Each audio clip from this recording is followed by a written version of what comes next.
Skills, skills, skills. So, thanks for coming back to another Mordheim Tactics video. In this one, we're going to be talking about academic skills.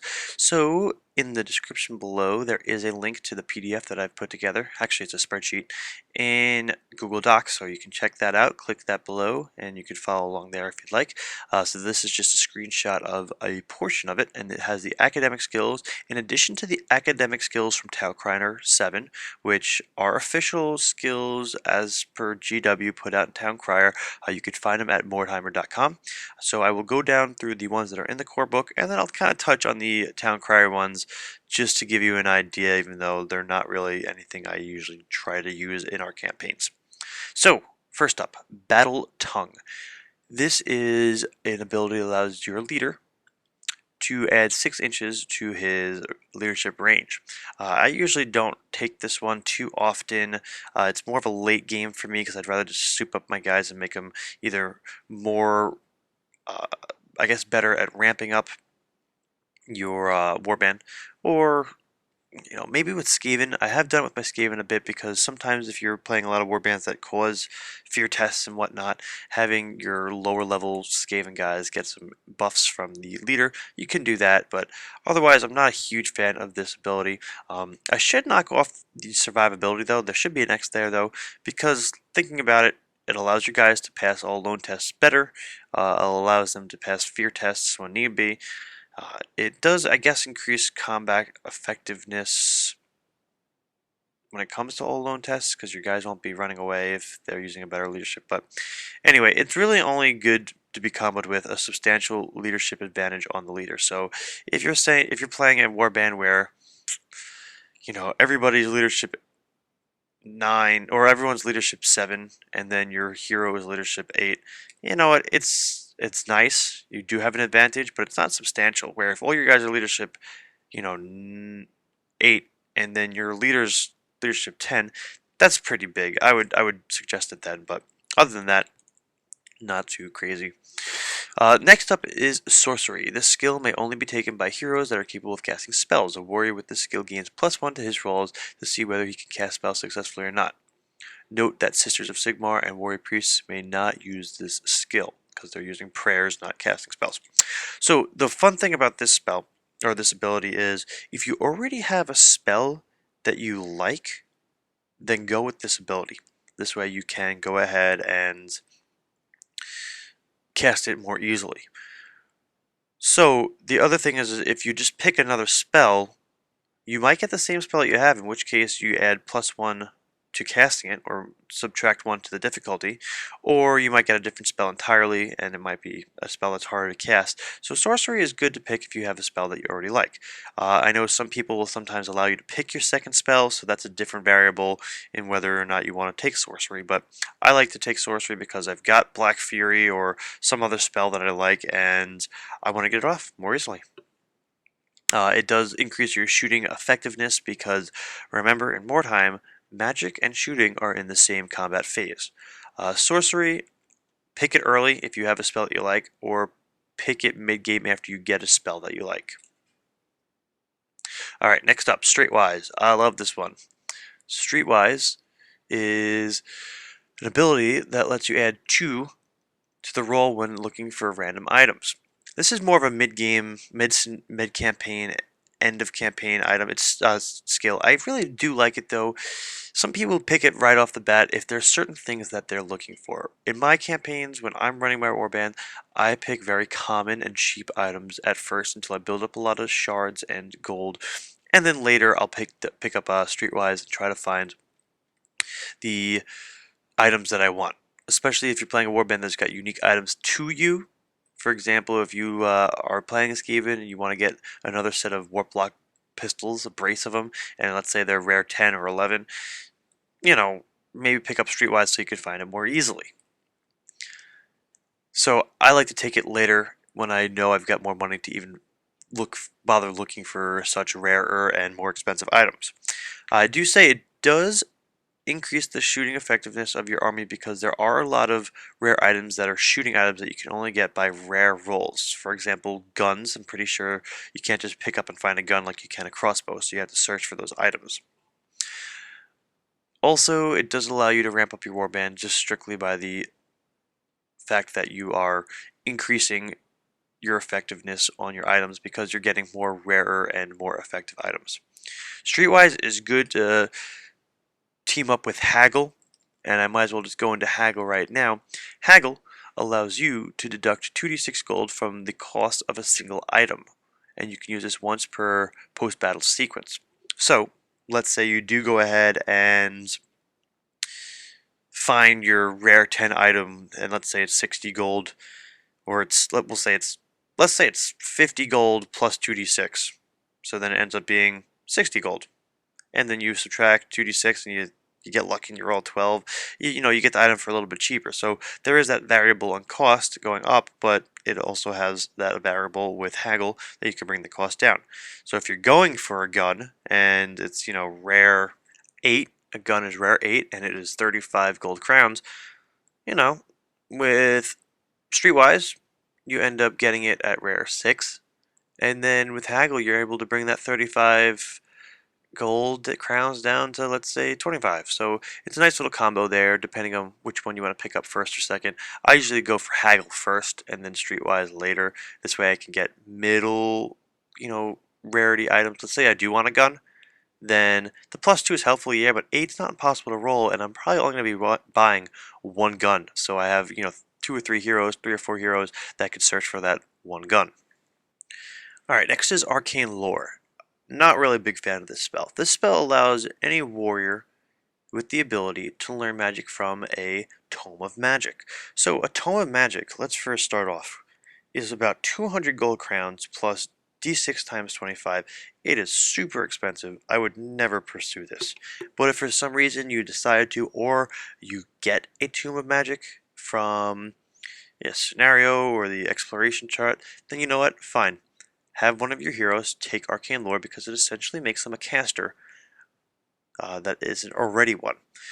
So if you get the Tome of Magic, my opinion is just give it to your current caster and let that caster learn a new spell. That's how it works. But if you give it to somebody with Arcane Lore, then that allows them to learn a spell from lesser magic, which already isn't even that great. You have a Fireball, which is a range of 18 inches, 1 strength 4 hit.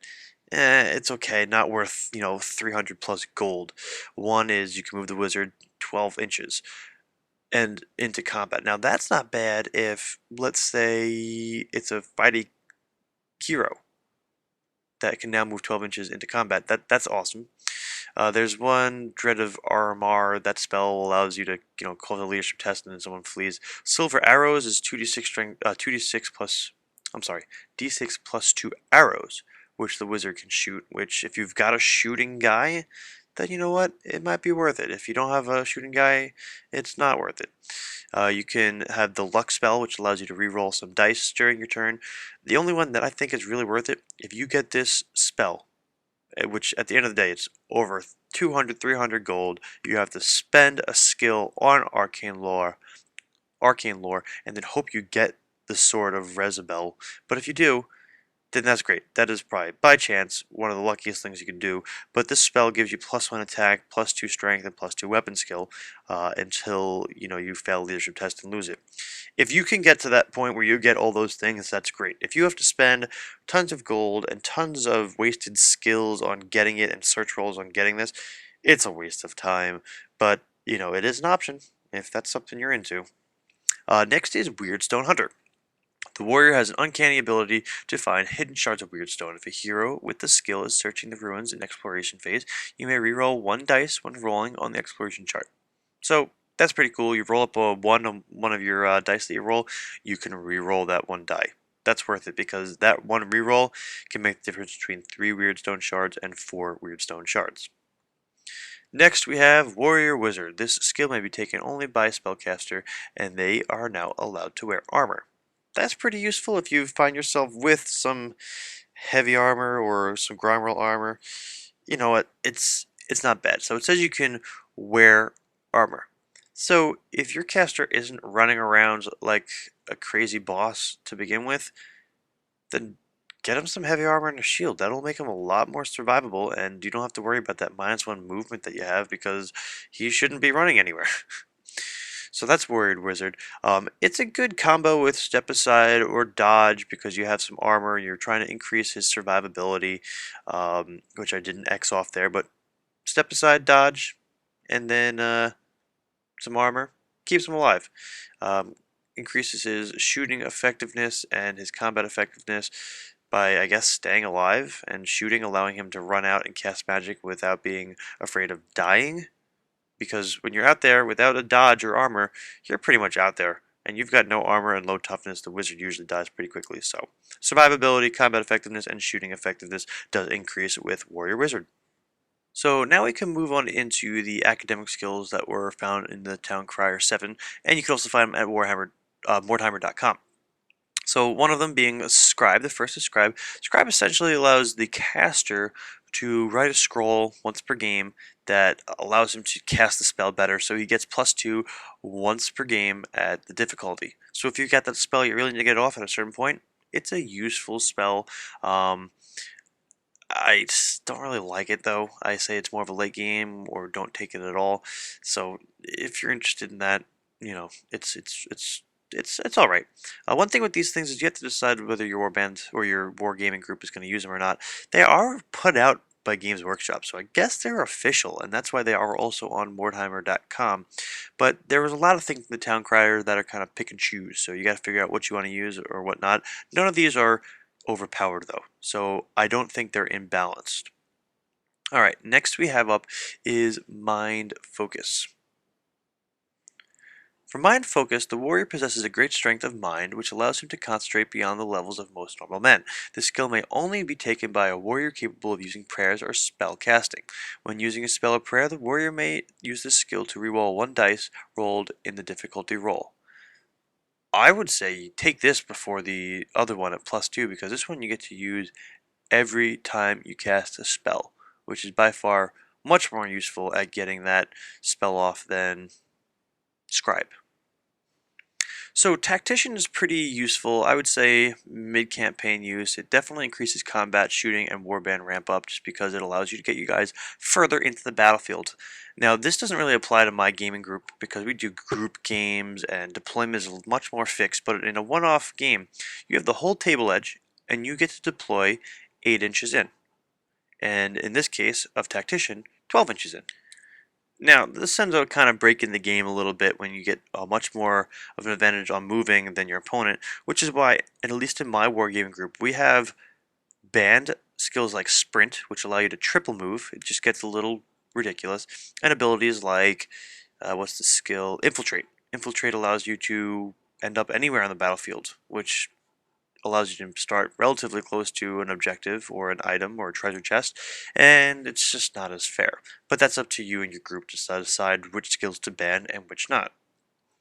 Hunch is kind of the same way as Tactician, except it allows you to take 3 guys and put them anywhere in a ruined building, anywhere on the map, kind of like Infiltrate, minus the fact that you have to be 12 inches away from an opponent, which I think is similar to Infiltrate.